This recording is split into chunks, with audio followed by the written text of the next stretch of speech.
Packet பண்ணி விடுறேன்னு சொல்லிட்டு அவர்கிட்ட கேட்கும்போது ஒரு முறை ஷாப்புக்கு வந்தார்.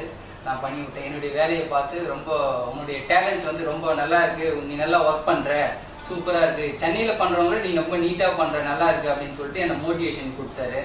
ரொம்ப எனக்கு இன்ஸ்பயர் ஆகி அதில் சரி நீ வந்து தனியாக ஏன் ட்ரை பண்ணக்கூடாது ஒரு பிரான்ச்சு அப்படின்னு சொல்லிட்டு அவர் தான் முதல்ல என்னை ஊக்கப்படுத்தினாரு. அதுக்கப்புறம் பார்த்தா வீட்டில் வந்து சொன்னேன், இதுமாரி நல்லா இருக்கு, நல்லா பண்ணுறேன் ஒர்க்கு அப்படின்னு சொல்லிட்டு மேனேஜர் சொன்னார். அப்படின்னு சொன்னதுக்கு அண்ணன் மூலியமாக சொன்னேன், இல்லை வேண்டாம், நீ பேங்க்லேயே ஒர்க் பண்ணி இவ்வளோ படிச்சிருக்க, இவ்வளோ படிச்சிருந்து ஏன் நம்ம தொழிலுக்கு வர அப்படின்னு சொல்லிட்டு அப்பா அம்மாலாம் வந்து வேண்டாம், நீ நாங்கள் தான் இந்த தொழிலை செஞ்சு ரொம்ப இழிவாக இருக்கோம், கஷ்டப்படுத்துகிறோம் அப்படின்னு சொல்லி கிராமத்திலலாம் வந்து இந்த தொழில் செய்கிறவங்க ரொம்ப இழிவாக பேசுவாங்க, அதெல்லாம் இருங்க அப்படின்னு சொல்லிட்டு நீ நல்லா படிச்சிருக்க, இந்த வேலையே செய் தொடர்ந்து அப்படின்ட்டு இது பண்ணாங்க.